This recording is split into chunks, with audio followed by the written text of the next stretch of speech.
그러므로 형제들아 내가 하나님의 모든 자비하심으로 너희를 권하노니 너희 몸을 하나님이 기뻐하시는 거룩한 산 제물로 드리라. 이는 너희가 드릴 영적 예배니라. 너희는 이 세대를 본받지 말고 오직 마음을 새롭게 함으로 변화를 받아 하나님의 선하시고 기뻐하시고 온전하신 뜻이 무엇인지 분별하도록 하라. 내게 주신 은혜로 말미암아 너희 각 사람에게 말하노니 마땅히 생각할 그 이상의 생각을 품지 말고 오직 하나님께서 각 사람에게 나누어 주신 믿음의 분량대로 지혜롭게 생각하라. 우리가 한 몸에 많은 지체를 가졌으나 모든 지체가 같은 기능을 가진 것이 아니니 이와 같이 우리 많은 사람이 그리스도 안에서 한 몸이 되어 서로 지체가 되었느니라. 우리에게 주신 은혜대로 받은 은사가 각각 다르니 혹 예언이면 믿음의 분수대로, 혹 섬기는 일이면 섬기는 일로, 혹 가르치는 자면 가르치는 일로, 혹 위로하는 자면 위로하는 일로, 구제하는 자는 성실함으로, 다스리는 자는 부지런함으로, 긍휼을 베푸는 자는 즐거움으로 할 것이니라. 아멘.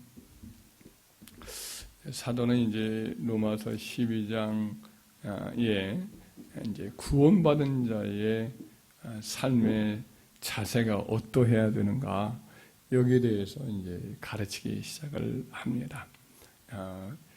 1장부터 시작해서 이제 8장까지는 개인의 한 구원의 원리를 말했다고 한다면, 또 이제 9장부터 11장까지는 하나님의 구원 경륜이 어떻게 이제 나라들, 이스라엘과 이방인 나라들 가운데 이렇게 하나님이 계획하셨고 그걸 펼쳐 나가셨는가 여기를 말씀합니다. 11장까지 그래도 전체적으로 보면 구원에 관한 하나님의 그 하신 일들, 구원 사역을 이렇게 가르친 거라고 할 수가 있죠. 12장부터 15장까지를 본다고 한다면 이제 구원받은 하나님 백성의 사역에 대해서 이렇게 말씀을 했다 생각을 하면 되겠습니다. 로마서 12장에는 이제 하나님의 백성들이 행할 가장 중요한 의무가 하나님을 예배하는 삶이다.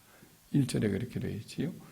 그러므로 형제들아 내가 하나님의 모든 자비하심으로 너희를 권하노니 너희는 너희 몸을 하나님이 기뻐하시는 거룩한 산 제사로 드리라. 이것이 너희의 드릴 영적 예배니라. 이렇게 말씀을 합니다. 구약의 제사라는 용어 자체가 예배거든요. 그래서 이제 그때 당시엔 다 죽여서 드렸지요. 근데 우리는 우리 마음으로는 다 우리 자신이 죽어야 됩니다. 우리 몸이 다, 우리 몸과 우리 모든 것이 다 십자가에 못 박힌 자가 되어서 죽어서 드려야 돼. 내가 살면 제사가 안 됩니다. 구약에 살아있는 제물은 없습니다. 죽어서 하나님께 바쳐지지요. 그런데 우리는 이제 정신적으로는 죽어서 드리지만은 이제 살아있으니까 우리 존재를 하나님 앞에 온전히 이렇게 제물로 나 자신을 죽여서 부인해서 드리는 산 제사로 이렇게 드려지는 것, 이게 이제 우리가 마땅히 해야 될 가장 첫 번째 의무지요. 하나님 앞에 우리 삶을 다 드려서 하나님을 영화롭게 하는 예배자가 되어야 하는 줄 믿습니다. 두 번째는 이제 우리 내면에 있어서 지향하는 바가 하나님 앞에 그의 선하신 뜻을 이렇게 입증해 드리는 거죠. 2절이에요. 2절. 너희는 이 세대를 본받지 말고 오직 마음으로 새롭게 함으로 변화를 받아 하나님의 선하시고 기뻐하시고 온전한 뜻이 무엇인지를 분별하도록 해라. 이렇게 되어 있습니다.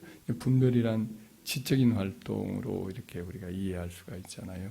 머릿속으로 잘 생각하고 그리고 판단을 하고 그렇게 되어 있는데, 원래 원문은 도키마조라는 단어로서 이것을 이제 실현해내고 입증해내고 부딪혀서 그것을 드러내는 거죠. 용광로에 넣어가지고 이제 그 연단을 받은 그와 같은 것들이 이제 여기서 단어의 원래 단어의 원래적 뜻이죠. 이제 여기서 이 세상에 이 세대를 본받지 말고라고 되어 있는데 본받는다 단어 자체가 동화되는 거예요. 그것에 이렇게 영향을 받아서 그 영향의 아래 자기의 삶이 이제 변화되는 걸 말하거든요. 너희는 이 세대를 그렇게 동화되지 말아라. 굴복하지 말아라. 이 세대라는 말 자체는 세대 정신을 말하죠. 타락한 이 세상 문화를 말하죠. 그리고 이 세대를 시대 정신에 물들지 말고 굴복하지 말고 마음을 새롭게 함으로 변화를 받아. 이게 결국은 하나님 은혜로 되는 거죠. 내가 결단한다고 되는 게 아니라 성령이 이렇게 사로잡아서 내 내면을 바꾸고 새롭게 또 결단을 하도록 힘을 주면 거기에 우리가 순종함으로 그래서 하나님의 선하시고 기뻐하시고 온전한 뜻을 내 삶 속에 우리의 삶으로서 그것을 입증해내는 거죠. 그러니까 삶으로 살아가는 거죠. 그것이 이제 하나님이 우리를 향한 또 귀한 뜻이죠. 원하시는 바죠. 세 번째는 뭐냐, 이제 우리 각 사람에게 하나님이 주신 분량이 각각 다르고 기능이 다르고 원하는 하나님의 주권적인 사용의 용도가 다른 거죠. 그래서 그것을 지혜롭게 잘 생각을 해서 그 이상을 생각을 하지 말고 그 분량 안에서 하나님을 잘 섬기고 성도 서로 간에 이렇게 해야 될 바를 서로 잘 융합을 해서 행하라. 이것이 이제 세 번째 주된 하나님의 말씀이기도 합니다. 그래서 하나님이 여기서 보면은 이제 믿음의 분량대로 지혜롭게 생각하라. 이렇게 말씀이 있어요. 마땅히 생각 그 이상의 생각을 품지 말라라는 말은 이제 다른 성경이나 원문 입장에 본다면은 교만하게 생각하지 말아라. 이런 교만하지 말아라 이런 말로 그렇게 번역을 많이들 합니다. 마땅히 생각할 그 이상의 생각을 품지 말고 하나님이 나눠주신 믿음의 분량이 각각 다르단 말이죠. 믿음의 분량이 다르고 또 은사가 각각 다르고 재능도 그 양도 다르고 그래서 이것을 이상 여기지 말라는 거 다 하나님이 나눠주시는 분량이라는 거예요. 하나님이 각각 나눠주시는 분량이 다를 수 있단 말이죠. 그래서 그것들을 받아들이고 그 안에서 우리가 행하라 이렇게 가르치고 있습니다. 예를 들면 이제 직분의 하나님이 분량이 다를 수가 있어요. 직분이 다 소중하고 고귀하지만은 그러나 교회 질서를 위해서 하나님 나라 전체의 질서를 위해서 나눠주신 것이 좀 있습니다. 예를 들면 사도는 뭐 아무나 될 수 없는 것이고 이 땅에 계신 주님은 부활의 주님을 직접 뵙는 그런 은혜를 입었고 하나님으로부터 그런 사도로 보내심 받는 이와 같은 사명자지요. 사도가 다르지요. 사도는 뭐 두 번 다시 있지는 못합니다. 그리고 또 복음 전도자, 선지자를 먼저 말한다면 선부자가 있어요. 선지자는 선지자는 하나님이 복음 사도들을 돕고 그 시대 그대 시대에 하나님이 주시는 메시지를 전하는 자죠. 이 시대도 선지자가 있다고 저는 봅니다. 그러나 초대교회 시대에 또 선지자가 사도와 함께 긴밀하게 하는 그런 선지자의 또 기능이 조금 다를 수도 좀 있다 이런 생각은 좀 해봅니다. 그 다음에 복음 전도자가 있습니다. 복음 전도자는 그 사도와 선지자와 달리 계속 다니면서 복음을 전하는 자예요. 그래서 오늘날로 말한다면 어떤 기사와 표적을 행함으로 세상에 복음을 전하는 선교사는 사도도 되고 선지자도 되고 복음 전도자도 된다 이렇게 생각을 합니다. 오늘날 시대에 우리나라에도 그 박혁이라는 전도자가 있습니다. 신학교를 나온 분은 아닙니다. 그런데 그에게는 성령의 여러 가지 은사가 있어서 귀신을 내쫓고 병을 고치고 이런 일을 하지요. 그러니까 전도자예요, 전도자. 그런 또 직분이 또 다르고, 그 다음에 또 목자의 직분이 있습니다. 주의 종에 오늘날은 목사 이렇게 말하는데, 목사도 이제 여러 가지 직분이 함께 거기에 함께 있는 그런 직분이긴 하지만은 목자 자체가 돌보는 일을 해요.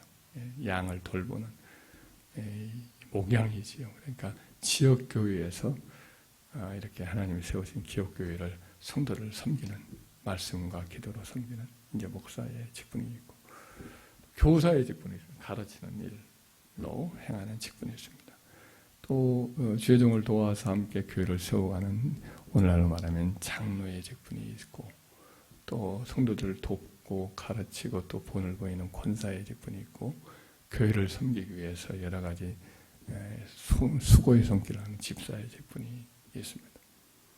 이 직분의 분량이 또 나름대로 다 존귀해야 하지만은 그 직분의 그런 점에서의 분량이 다를 수가 있습니다. 함부로 막 하나님이 부르시지도 않았는데 목사의 길을 걷겠다고 결단하는 것, 이것은 또 합당치 못할 수가 있습니다. 옛날에 아주 유명한 의사인데, 암 전문의였던 의사가 있습니다. 서울대 의대도 막 수석으로 졸업하고 그런 분이 있는데, 이분은 이제 미국에 가서 암 전문의로 활동을 하고 간증도 많이 하고 그런 분이지만, 목사가 되기를 원했지만 하나님 허락은 하지 않으셨어요. 근데 그분이 신앙만 공부하고 그냥 평신도로 계속 하는 거죠. 그래서 이것은 하나님의 직분의 분량, 하나님이 부르신 그와 같은 분량에 순종하는 귀한 자세인 거지요. 그래서 우리가 그런 점에서 어떤 분량을 뛰어넘으려고 하면 안 된다. 예를 들면 구약의 모세와 아론을 대적하여서 지도자가 되려고 했던, 그때는 뭐 종교의 지도자, 정치 지도자 이것이 다 함께 되어 있던 시대니까 모세와 아론을 몰아내고 자기들이 지도자로 스스로 서려고 했던 고라와 다단과 아비람 250명의 또 지도자들, 이런 분들이 다 하나님의 진노를 받아서 땅이 갈라져서 삼켜 죽고, 또 불에 분양하는 그 향로에서 나와서 살라져서 죽고, 또 그들과 끝까지 동조해가지고 모세와 아론에게 돌을 던져 죽이려고 했던 그 백성들, 이 사람들이 14,700명이 그때 죽어요. 그러니까 막 더 죽을 수도 있는데 모세가 아론에게 속히 가가지고 분향단을 가지고 이제 죽은 자를 하나님의 심판하는 그것을 속죄를 해라. 죽은 자와 산 자 사이에 분향단을 가지고 서 있을 그때에 이제 연병이 끝이거든요. 그래서 이런 일들 참 무섭지요. 하나님에 대한 거역이지요. 이런 면에서 이제 직분의 분량이 다를 수가 있다. 하나님의 주권적인 뜻이 다를 수가 있다. 이것을 잘 받아들이는 것이 필요하죠.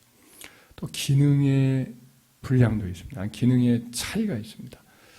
그러니까 각 사람이 하나님이 주시는 해야 될 사용의 용도가 다른 거죠. 같은 그릇이라도 여러 용도가 있잖아요.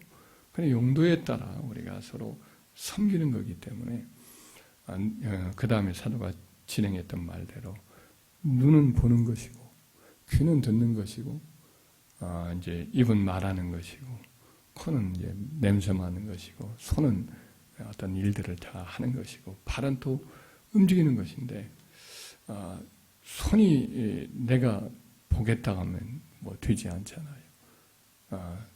나는 여기 눈이 좋으니까 나는 눈이 이렇게다가 다 눈 뜨면 누가 어떻게 손으로서의 기능을 하고 듣는 일을 하고 말하는 일을 하겠어요?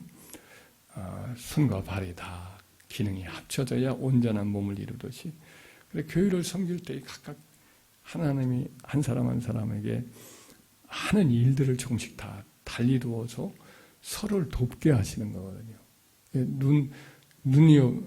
귀가 없이 어찌 듣겠고, 발이 없이 어찌 움직이겠고, 손이 없이 어찌 어떤 섬기는 일을 하겠어요.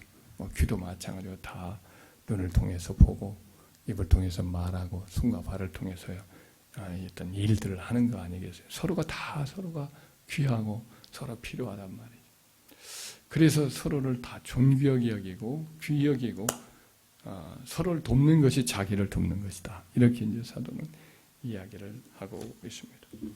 그래서 우리는 오늘 이 본문의 말씀처럼 첫째로 하나님 앞에 우리 삶을 온전히 드리는, 자기를 죽여서 드리는 산 제물로 바치는 예배자의 삶을 힘써 살고, 또 이 세상의 풍조에게 굴복하지 말고 하나님의 선하시고 기뻐하시고 온전한 뜻을 내 삶 속에 구현해내는, 입증에 몸으로 보여드리는 일에 힘을 다하고, 또 믿음의 분량 안에서 지혜롭게 생각하여서 겸손하고, 또 다른 성도들과 함께 연합하여서 다른 성도들의 성공을 돕는 것이 나의 유익과 성공을 이루는 것임을 알고 서로를 존귀하게 여기고 내게 주어진 자리를 또 감사히 여기면서 내 직분을 내 자리를 잘 지키는 것, 이와 같은 일을 할 때 하나님의 영광을 받으시고 또 무리를 통해서 하나님이 하나님의 교회를 세워나가고 세상을 바꿔나가는 하나님의 놀라운 역사가